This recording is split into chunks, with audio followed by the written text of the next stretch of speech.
네, 원달러 환율이 조금 떨어지고 있지만 어느새 1,400원 선을 다시 위협하고 있죠. 사실 달러당 1,300원대 후반이나 1,400원대 환율은 2022년 미국 금리 인상 때나 금융위기, 외환위기 때는 본 적이 없는 숫자입니다. 어쩌다 원달러 환율이 1,400원 선을 넘나들게 됐는지 전문가들과 토론해 보겠습니다. 이정환 한양대 경제금융대학 교수, 장재철 KB국민은행 자문교수 나오셨습니다. 어서 오세요. 네, 안녕하십니까.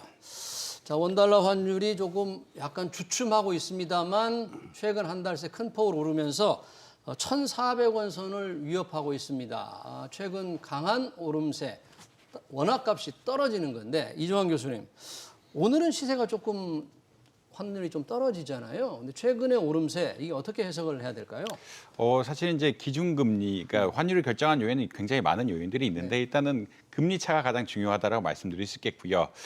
이제 트럼프의 당선 확률이 올라가다 보니까 이제 재선은 아니지만 이제 한 번 쉬고 당선 확률이 올라가다 보니까 재정 적자가 많아질 것 같고 재정 적자가 많아지면 또 기준금리가 올라갈 것 같다라는 그런 메시지가 퍼지면서 생각보다 미국의 기준금리가 내려가지 않는 게 아니냐, 결국은 좀 높은 상승세가 유지될 것이 아니냐 이런 이야기가 나오면서 결국은 금리 차이가 결국 큰 요인으로 작용을 하고 있다고 보시면 될 것 같고요. 네. 두 번째 지표로는 수출을 말씀드릴 수가 있는데 우리 경제 성장률 3분기 나왔는데 수출이 좀 부진하다라는 이야기가 나오면서 경제 성장률이 예측치보다 좀 많이 적게 나왔다라는 이런 상황들이 발생했는데 네. 수출이 부족하다는 얘기는 달러 수급이 부족하다라는 이야기랑 동일합니다. 그래서 수출이 많아지면 많아질수록 달러의 공급이 원활해지면서 공급이 원활해지면 아무래도 현물 시장에서 환율이 좀 그러니까 환율이 좀 떨어지는 이런 구조로 작용할 수밖에 없거든요. 원화의 가치가 조금 올라가면서 원달러 환율이 좀 떨어지는 그런 기제로 작용할 수가 있는데 어떤 미국의 정치적 리스크에 대한 어떤 구조적 요인, 그다음에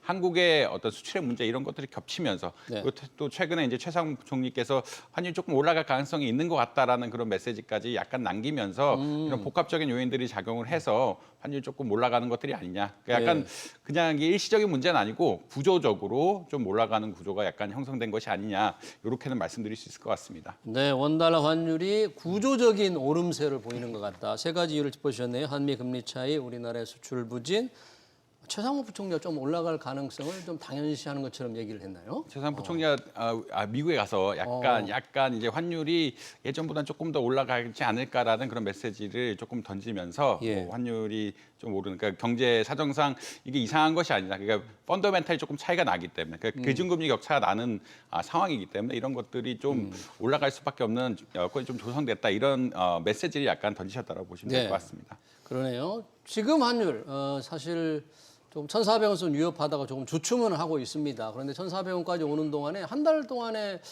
달러당 7, 80원은 급격하게 오름세를 탔는데 이런 속도, 원달러 환율이 오름세, 원화 가치가 떨어지는 이 속도가 조금 다른 나라보다 우리가 조금 빠른 겁니까? 네, 그래서 사실은 지금 말씀 주신 대로 한 달 사이에 달러 원 환율의 레벨이 한 55원 정도 올라왔잖아요. 55원이요. 그래서 네. 달러 대비 절하율 이걸 네. 보면 약 한 4% 정도 되는 것 같아요. 네. 그러니까 9월 중순에 있었던 미 연준의 FOMC 때, 그때는 사실 미국 경기의 침체에 대한 우려가 컸었고, 그리고 연준이 금리를 50bp 내렸고, 그러니까 국채 금리도 그때 많이 내려왔었거든요. 미국 국채 금리가. 그런 상황에서 지금 뭐 트럼프 이슈도 있었지만 이 교수님 말씀하신 대로 미국 경기가 연착륙할 거라는 기대가 있으니까 펀더멘탈이 좀 강한 부분이 있어요. 그래서 이러한 것들을 반영해서 미국 장기 금리가 지금 뭐 10년물 기준으로는 4.12%까지 올라왔잖아요. 이러한 부분들이 이제 달러 강세를 유발을 했는데 환율이라는 것은, 그러니까 예를 들면 달러 원 환율하면 달러의 가치도 있지만 원화의 가치도 있어요. 그러니까 원화 자체적으로 약한 내용이 있는지도 봐야 되거든요. 우리 돈 자체적으로 약한 그렇죠. 이유, 환경, 그건 뭐예요? 그걸 보면은 이제 이 교수님이 지적한 뭐 수출이 안 되는 부분도 수출이 안 있지만은 되고. 사실 최근에 외국인들이 우리 주식시장에서 계속 매도를 했잖아요. 주식을 다 내다 팔고 그렇죠. 있죠. 그래서 이게 실제적으로 나갔는지 안 나갔는지에 대해서는 우리가 사후적으로 검사할 수도 있지만은 적어도 주식시장에서의 순매도라는 것은 나갈 가능성이 크고 나갈 때는 달러를 사야 되잖아요. 네. 그래서 이건 어떻게 보면 한국 특유의 문제고 또 지정학적 리스크도 있고, 그래서 보면 여러 가지 미국의 펀더멘털 이유로 인해서 달러 강세가 된 부분, 달러 인덱스라는 것이 있는데 달러 그게 인덱스. 한 달 전에는 100 정도 했었어요. 그게 근데 뭐예요? 달러 인덱스라는 게? 달러 인덱스라는 것은 주요 기축 통화, 6개 기축 통화 대비 달러 가치가 얼마큼 이제 세냐 낙하냐는 그 지수를 만드는데 예. 장기 평균을 100으로 놓다고 보면 지금 이게 한 104까지 올라왔어요. 그리고 104. 한 달 전에 100 정도였었고. 근데 보통 달러 인덱스가 1포인트 올라가면 달러 원 환율이 13에서 14원 정도 올라가거든요. 네. 그래서 4포인트를 계산하면 약 한 44원 정도가 달러 강세에 의해서 올라간 부분이고 네. 아까 말씀드렸듯이 55원이라고 하면 11원 정도가 우리 원화 특유의 그런 약세 요인이 반영된 것이다. 이렇게 볼 수 있습니다. 그래서 향후에 달러 원환율 전망을 볼 때는 이렇게 달러 가치가 앞으로 어떻게 될 것인가를 전망하는 것도 중요하고요. 예. 우리 원화 특유의 한국 외환 시장에서의 어떤 펀더멘털이 변하는지 이런 것도 분석해 봐야지만 네. 좀 그래요. 다른 그 전망이 되지 않을까 이렇게 볼 수 있을 것 같습니다. 근데 이제 두 분 말씀 우리 장재철 박사님께서는 이제 미국과 미 달러가 기본적으로 강세에다가 우리 원화가 약해질 수밖에 없는 이유 외국인들이 주식을 파니까 팔았다면 팔고 나서 달러로 바꿔서 가지고 나가니까 달러가 부족해서 달러 값이 오르는 또 우리 자체의 환경도 조금 우리가 주목해 봐야 된다. 그렇죠. 그런 말씀을 해주셨는데 지금 이제 대선 일주일밖에 안 남았잖아요. 지금 현재로 봐서는 뭐 트럼프 전 대통령 재선이 높다고 합니다. 여론조사 결과는 조금 높은 걸로 나오는데 왜 트럼프 대통령이 당선이 된다면 다시 달러가 더 강해질 것인가 이런 전망이 나오는 거예요. 뭐 그게 두 가지 설명이 가능할 거라고 생각을 하는데요. 첫 번째 요인으로 아까 말씀드린 재정 적자에 대한 이야기입니다. 재정 적자. 예, 네. 트럼프 대통령이 이제 감세를 적극적으로 하겠다. 기업세 같은 것들을 감세를 적극적으로 하겠다는 이야기를 하고 있고 그렇지만 이제 복지를 또 줄이겠다는 이야기는 또 안 하거든요. 그렇다는 이야기는 재정 적자가 좀 누적될 수밖에 없는 구조고 재정 적자가 누적된다는 이야기는 부채를 찍어야 된다는 이야기입니다. 국채를 찍는다는 이야기는 국채의 공급이 늘어나게 되고 국채의 가격이 떨어지게 됩니다. 국채 가격이 떨어지게 되면은 금리가 어떻게 보면 올라갈 수밖에 없는 이런 구조가 형성된다고 보시면 될 것 같고요. 네. 또 이렇게 금리가 올라가게 되면은 또 기준금리가 좀 덜 낮아진 이런 현상들이 발생할 수 있다. 그다음에 이제 관세를 올리겠다라고 이야기했는데 관세, 그렇죠. 예, 관세를 올리는 건 또 두 가지 효과가 있습니다. 그러니까 해외에서 미국으로 수출이 잘 안 되게 되면은 달러의 공급이 좀 줄어드는 효과가 분명히 있고요. 왜냐하면 이제 미국에서 달러가 밖으로 나와야 달러 공급이 늘어나게 되는 것인데 관세가 올라가게 되면 중국의 수출이 뭐 줄어들게 되고 수출이 들어오게 되면 달러 수급이 좀 어려워지는 이런 상황들 수급 차원의 문제가 발생을 하게 되고요. 그다음에 관세를 올리게 되면은 미국의 물가를 자극하는 구조가 되겠죠. 물가. 그러니까 지금 바이든 행정부는 특정한 물건에 대해서만 아까 지금 AI라든지 반도체 지금 이야기가 나왔는데 이것만 컨트롤하겠다는 이야기인데 지금 트럼프 대통령이 전 대통령이 다시 된다고 하면은 전반적으로 중국에 대해서 60% 관세를 부과하겠다라고 굉장히 세게 나오고 있는데 미국의 필수재 수입하는 것들, 그러니까 생활물품 수입하는 것도 또 다 중국에서 옵니다. 중국에서 온다는 얘기는 중국산 물건의 가격이 올라간다는 이야기고 가격이 올라가게 되면은 인플레이션 압력이 또 작용하면서 미국의 기준금리를 또 못 내리는 이런 상황들. 그러니까 그 두세 가지 요인들이 겹치면서 미국이 어떻게 보자라면 어떻게 뭐 기준금리 같은 것도 쉽게 못 떨어질 것이다. 그러니까 금리 자체가 좀 시장 금리 역시 좀 높게 형성될 것이다. 이런 금리 이런 예상들이 있고 이에 따라서 환율 역시 조금 올라갈 가능성이 많지 않느냐 이런 의견들이 많다라고 보시면 될 것 같습니다. 트럼프 대통령이 될 경우에는 이제 재정 적자가 늘어나고 관세 때문에 인플레가 예상이 돼서 금리가 떨어지지 않는다. 그래서 강달러가 예상이 된다는데 사실 트럼프 1기 때도 관세를 좀 중국에 많이 부과를 했잖아요. 그러면 실제 트럼프 대통령이 그렇게 될 건가라고 예상을 하는데 정말 그렇게 될지는 그럼 1기 때를 한번 이렇게 돌아가서 보면 당시의 달러 흐름은 트럼프 대통령 관세 그로 인한 달러 강세 그런 영향이 나타났습니까 혹시 그 당시에 2016년에 대해서 17년부터? 사실 그 어떻게 환율이 여러 가지 결정 요인이 많잖아요. 그래서 이것이 그 구체적으로 그 요인이라고 이제 분석하기 상당히 어려워요. 예를 들면 트럼프 1기 때 정책 금리를 제로 수준에서 올리기 시작을 했었습니다. 그러니까 연방기금 금리가 제로 수준에서 점점 올라가기 시작하면 정책 금리가 올라가게 되면 시장 금리 자체도 올라갈 수가 있겠죠. 그렇죠.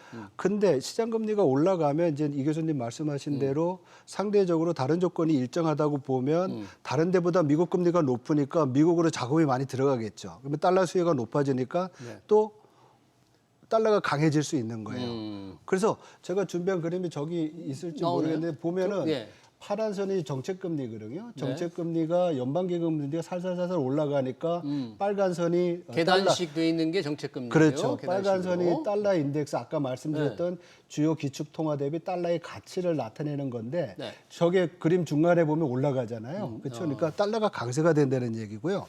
그 중간에 이제 점을 찍었는데 저게 뭐냐면 트럼프가 대중국 관세를 매기는 시점입니다. 아, 관세를 매길 네. 때 예를 들면 2018년 3월 2일 이런 때요. 그렇죠. 그때 뭐 초기적으로 뭐 360억 달러에 대해서 25% 관세를 하겠다. 2천억 달러에서 관세를 올리겠다. 그렇게 할 때인데 또 타이밍을 보면 또 강세가 돼요. 그러니까 이게 관세를 올리면 이게 지금 이 교수님 말씀하신 대로 미국의 인플레이션이 올라가니까 예. 예를 들면 지금 보편적 관세만 한다고 하더라도 미국의 그 연준이 관찰하는 물가가 있어요. 예. 개인 소비 지출 물가라는 PCE 게 물가? 그렇죠. 예. 그게 약 한 1%포인트 올라간다고 그럽니다. 근데 지금 그 수준이 2% 초반인데 이게 1%포인트 올라가면 3%가 되잖아요. 네. 왜 연준이 금리를 못 내릴 수도 있는 겁니다. 그러니까 그런 것들을 반영해서 저렇게 나타나는 건지 아니면 저런 관세가 미국과 중국과의 관세 전쟁, 예를 들어서 경제 불확실성을 올리니까 안전자산으로서의 달러 수요가 또 늘어날 수 있는 거잖아요. 그래서 굉장히 복합적인 그림이라고 볼 수가 있는 것 같습니다. 그렇지만 지금 시장에서는 전반적으로 볼 때 이 교수님 말씀하신 대로 트럼프 대통령이 지금 대통령이 돼서 공약을 다 한다고 하면 지금 미국의 재정 적자 자체가 예상보다 약 한 2%포인트 더 올라갈 거예요. GDP 대비. 늘어난다. 지금 2035년 기준으로 봤을 때 베이스라인 CBO 의회 예산정책처가 전망한 게 재정 적자가 한 7% 정도 된다고 그래요. GDP 대비 7%. 근데 트럼프가 되면 이게 9.1%가 된다고 얘기를 하는 거예요. 그리고 정부 부채 자체로는 약 한 7.5조 네. 달러가 늘어나는. 7조 5천억 달러가 늘어나고 정부 GDP 대비 부채 수준이 2035년에 125%에서 142%로 올라간다. 예. 이 모든 것들은 미국의 국채 발행을 늘리는 것이거든요. 그렇게 되면 국채 금리가 올라갈 수 있는 거니까 달러가 강세가 될 수밖에 없는 네. 그런 상황이라고 볼 수가 있는 거죠. 뭐 지금 상황으로만 그런데 얼마 전에 트럼프는 또 그랬어요. 교역 상대국이 자기 나라 통화를 너무 낮게 유지해서 수출을 많이 한다. 그래서 뭐 그런 비난을 좀 했잖아요. 다른 나라 일본 엔화도 그렇고. 예, 그래서 이제 환율 조작국 이슈가 트럼프 일기 행정부의 가장 큰 이슈 중 하나였거든요. 일기 때? 예, 왜냐하면 중국이 이제 환율 조작한다는 얘기는 자기 통화의 가치를 낮춰가지고 예. 수출할 때 경쟁력을 유지한다라는 이야기거든요. 수출할 때 경쟁력을 유지한다는 이야기는 어떤 거냐면 미국 물건을 안 쓴다라는 이야기로 그걸 비교를 하면서 예. 중국에서 물건을 만들었는데 환율을 인위적으로 좀 조작한다. 그러니까 위안화 같은 것들의 가치를 낮게 평가하면서 가치 낮게 하면은 미국의 물건을 팔 때 싸게 팔 수가 있으니까 네. 이게 싸게 판 것이 결국은 자국의 제조업이라든지 기업에 또 노동자들한테 근로자들한테 피해를 준다라는 그런 논리를 해서 중국 환율 조작국을 지적하느냐. 네. 우리나라도 사실 환율 조작국으로 지적될 뻔했는데 예. 그런 것들을 뭐 그러니까 이미 일종의 뭐 어떤 기간 그거를 관찰 대상국 이런 예. 것도 지적하면서 좀 리스크가 있었다라고 보시면 될 것 같고요. 예. 그 환율에 대한 문제를 계속 어필하는 것은 이쪽들이 어떻게 보자면 미국 기업을 위해야 한다. 그러니까 우리나라, 그러니까 미국이 아니라 이제 중국, 특히 중국이라든지 다른 나라들이 예. 물건을 싸게 팔면서 미국 기업들을 위협하고 이런 것들에 직격탄을 받은 그룹들이 사실은 러스트 벨트거든요. 러스트 벨트라는 게 이제 러스트 벨트. 예, 미국의 이제 제조업이 그러니까 자동차 제조업하는 이런 제조업 중심지구인데 여기가 또 선거에는 스윙 스테이트라 정치적으로 약간 이용하는 게 아니냐라는 그런 논리는 만들 수 있다. 그렇지만 아까 말씀드린 것처럼 계속 트럼프 행정부는 일기부터 환율 조작국에 대한 얘기를 지속적으로 펼치고 있고 네. 이것을 어떤 미국민에 대한 어떤 자국 우선주의를 강화하는 그런 메커니즘을 사용하고 있는 것 같다라는 거는 말씀드릴 수 있을 것 같습니다. 환율 하니까 지금 우리가 원달러만 생각하는데 사실 옌 달러, 일본 돈의 이 가치도 굉장히 중요하거든요. 지금 이시바 시게루 자민당 총리가 이번 총선에서 참패를 했습니다. 그러다 보니까 지금 외환 시장도 영향을 받는데 이게 일본 엔화에 어떤 영향을 미치고 이게 우리 원화에도 좀 영향을 좀 미치지 않을까요? 충분히 가능성이 있죠. 네. 왜냐하면 이시바 총리가 됐을 때 은근 BOJ는 환영을 했었죠. 왜냐하면 금리 인상 계획을 가지고 있는 상황에서 예. 금리 인상에 대해서 긍정적인 평가를 하고 있는 사람이 총리가 됐으니까 네. 그런 부분이 있었는데 이번에 이제 뭐 중의원 선거에서 의석을 많이 잃었잖아요. 네. 그러면서 이시바 총리 자체의 어떤 뭐라 그럴까 지위에도 좀 영향을 받을 수 그렇죠. 있는 네. 상황이 돼서 좀 불확실할 수 있는 그런 상황입니다. 그렇지만은 지금 우리가 우려하고 있는 것은 일본 중앙은행이 엔화 약세에 대해서 얼마만큼 직접적으로 관여를 하겠느냐, 시장 개입을 하겠느냐, 개입을 하겠느냐. 그 얘기잖아요, 예. 그렇죠? 근데 지금 달러 옌 환율을 보면 152엔, 153엔 정도 왔다 갔다 하고 있잖아요. 네. 근데 지난번에 일본 중앙은행이 정책 금리를 인상했을 때가 달러당 160엔 정도였어요. 그래서 아직까지는 약간의 버퍼는 있지만 아. 지금 10월 달에 나온 일본 도쿄 그 물가 지수를 보면 예. 전달보다 상승폭이 커졌어요. 근데 도쿄 물가가 전국 물가를 선행한다고 그럽니다. 네. 그러니까 인플레이션 압력이 좀 되는 상황이고 음. 올해 일본 경제 성장률이 뭐 0% 아니면 마이너스 0.1 정도 되는데 내년도 성장을 약 1% 정도로 보고 있어요. 그리고 임금 상승률도 계속 지속이 되고 있고 이런 상황으로 보면 일본 경제가 소위 정상화 단계로 가면 일본 정책 금리도 정상화되지 않느냐 이런 전망을 해서 이번 달에는 정책 금리를 동결을 하지만은 예. 12월 달에는 금리를 인상할 수 있는 조건은 만들어져 있다. 한 번 더 올릴 수 있다. 12월에. 예, 그리고 내년도 중순 아니면 내년도 말 정도 되면 정책 금리 자체가 1%까지 올라간다는 거거든요. 네. 그러다고 보면 지금에 있는 달러 옌 환율의 어떤 약세가 더 추가적으로 약세가 되기보다는 아. 일본 중앙은행이 금리를 올리고 네. 연준은 또 추가적으로 금리를 내릴 수 있는 상황이잖아요. 그래서 이런 것들을 보면 달러 옌 환율 자체는 레벨 다운할 가능성이 크다 이렇게 볼 수 있고요. 네. 주로 IB도 엔화가 조금 강해질 수 있다. 그렇죠. 그런 얘기죠. 엔화가 강세가 되면서 지금 달러당 150엔, 뭐 155엔까지 올라간다고 하더라도 내년도 전망치는 주요 IB들이 지금 다 130원대 중후반대를 보고 있는 것 같아요. 그래요. 네. 그러면 달러 강세, 엔화에 대해서만은 달러 강세가 또 아니네요. 그죠? 그래서 좀 트럼프 때문에 달러가 근데 이제 강해질 우리가 것으로 시차를 봐야 될 것 같아요. 지금은 트럼프 이슈라든지 아니면 여러 가지 이슈 때문에 달러가 강세지만 연준이 추가적으로 금리를 인하를 하고 미국 경제 성장률이 올해 뭐 2.8%에서 내년도 2%대 초반까지 내려가고 그리고 물가도 더 내려가고 다른 중앙은행들은 일본 같은 경우에 금리 올리고 이렇게 되면 앞으로 6개월이나 12개월 시계를 놓고 보면 그때는 지금만큼 달러가 강세가 아니라는 얘기를 할 수가 있는 그러네요. 거죠. 그러니까 트럼프 대통령이 돼서 아주 초 슈퍼 달러 이렇게 생각을 할 수도 있는데 뭐 지금 상황을 보면 또 그렇게 걱정을 안 해도 될 것 같다 이런 생각도 듭니다. 일본의 어떤 금리 인상, 미국 연준의 금리 인하 이런 것 따라서 엔달러 환율도 그렇게 될 것 같고요. 지금 원달러 환율이 1,400원을 육박하면서 여러 가지 과제가 나오고 있습니다. 우리 통화 정책에 특히 민감한 영향을 미칠 것 같다. 이창용 한은 총재가 직접 그런 얘기도 했어요. 다음 달 금통위에 통화 정책 결정에 원달러 환율을 고려해야 될 것 같다. 이 얘기는 무슨 얘기입니까? 이게 원달러 환율 때문에 기준금리를 내리기 어렵다 뭐 이런 건가요? 뭐 그런 정도의 과대한 해석은 아닌 것 같고요. 네. 그러니까 외환시장 자체가 아까 말씀하신 것처럼 계속 이제 펀더멘탈리 좀 환율이 올라가는 경향들이 있고, 예. 근데 여기서 이제 금리 같은 것들, 기준금리 격차 같은 것들이 좀 늘어나게 되면은 환율이 올라가는 폭이 좀 급격하게 늘어날 수 있다라는 그런 이야기거든요. 결국은 어떤 이야기냐면 환율이 천천히 오르는 것들, 조금씩 올라가면서 우리가 펀더멘탈을 찾아가서 사실은 미국의 경제 성장률이 우리의 잠재 경제 성장률보다 좀 높은 이런 상태에서 환율이 계속 좀 올라갈 것이라는 의견들이 있는 것 같고요. 아무래도 경제 성장이 많은 국가들에서 금리도 높고 경제 성장이 낮으면 금리도 낮기 때문에 펀더멘탈 차이에서 환율이 좀 올라갈 것이라는 의견은 사실 좀 많이 있는 것 같고요. 장기적으로 장기적으로 올라갈 거 환율로. 있는데 근데 이제 이것들을 얼마나 빨리 올리느냐는 또 정책에 굉장히 민감하게 영향을 받습니다. 그러니까 순간적으로 변동폭이 너무 크면서 또 환율이 오른다 그러면 투기 세력들이 또 달라붙으면서 이것을 또 수익 보려는 분명한 이런 인센티브들이 있거든요. 네. 그렇기 때문에 외환시장에 안정성을 고려하면서 지금 어떻게 보면 장기적으로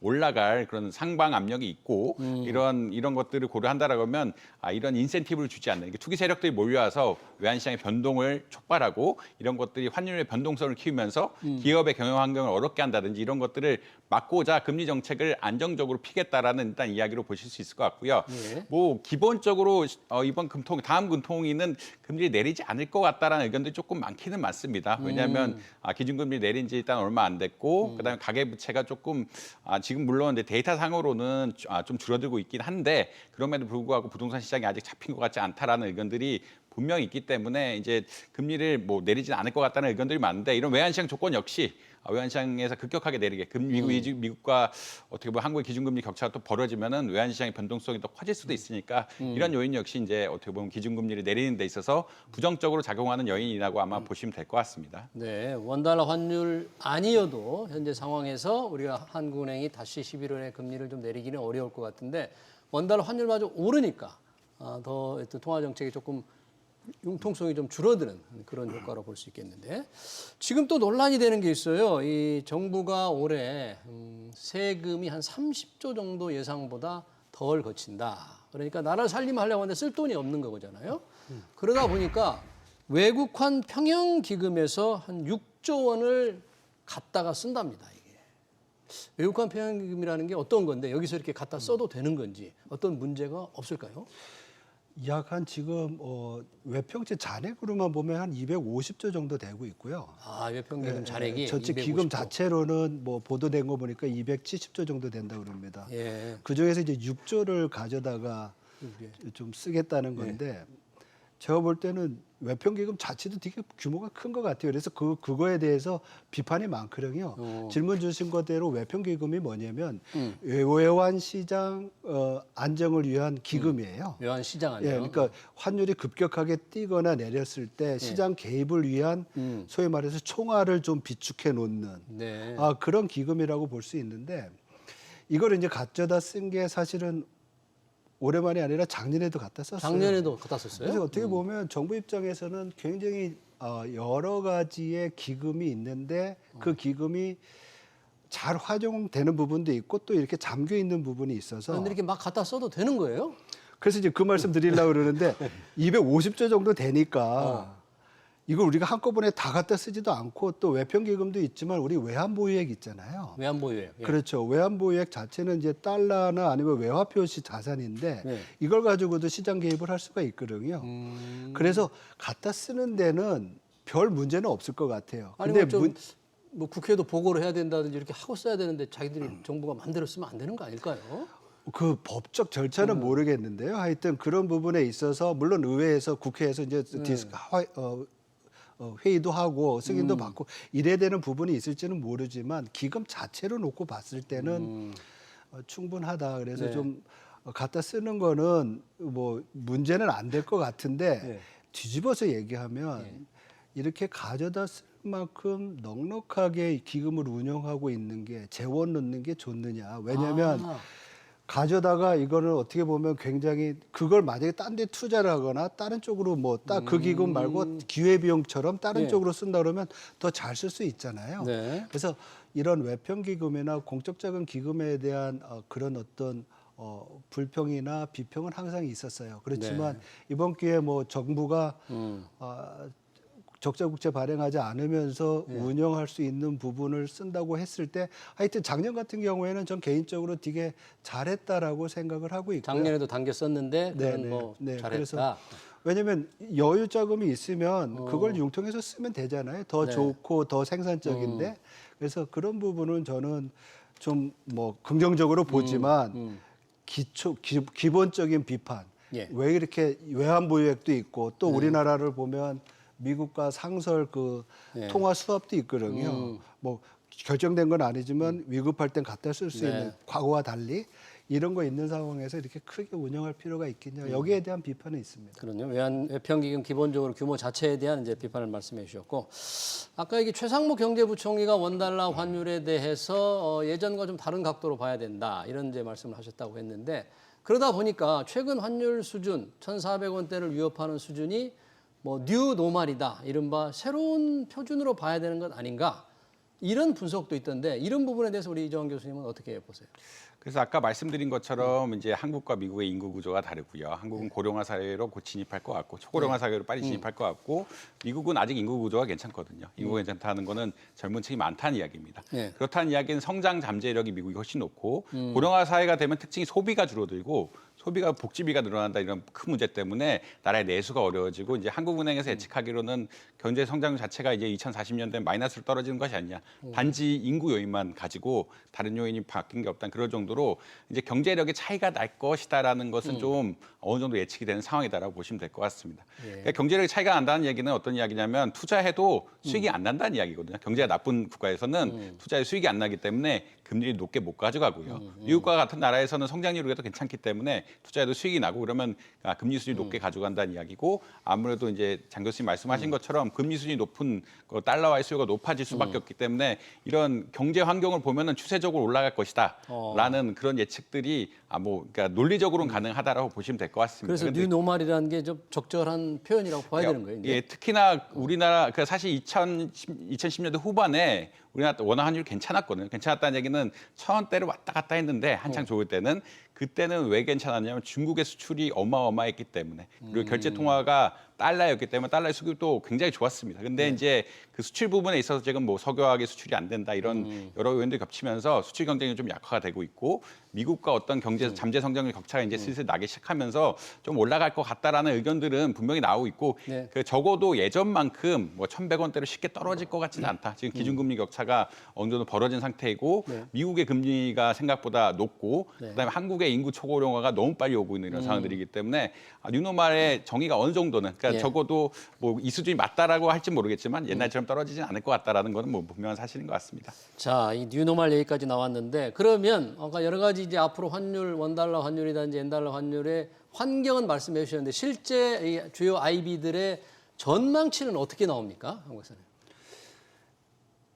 이제 아까도 잠깐 말씀드렸지만 우리가 달러 원 환율의 레벨 그 수준이 앞으로 어떻게 갈지 보려면 달러 자체의 강세도 봐야 되고 우리 원화 자체의 또 성격도 봐야 되잖아요. 환경도 봐야 되고. 그래서 먼저 달러 자체를 놓고 본다고 하면 기본적으로 연준이 내년도까지 약 한 150bp, 1.5%포인트 정도 금리를 낮출 거로 보이고 있어요. 예.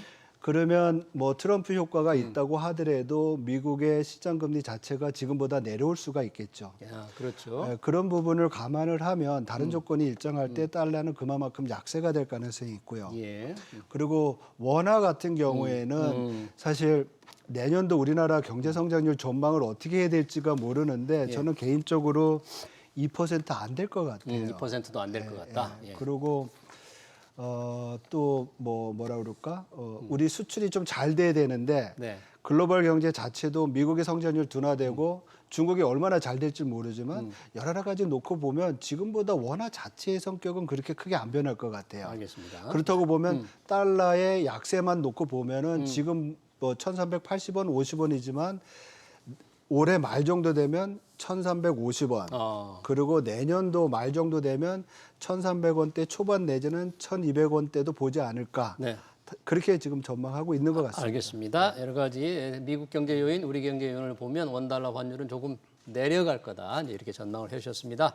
최근 1,400원대를 넘나드는 환율 동향과 관련된 얘기 여기서 마치겠습니다. 지금까지 이정환 한양대 경제금융대학 교수, 장재철 KB국민은행 자문교수였습니다. 고맙습니다. 네.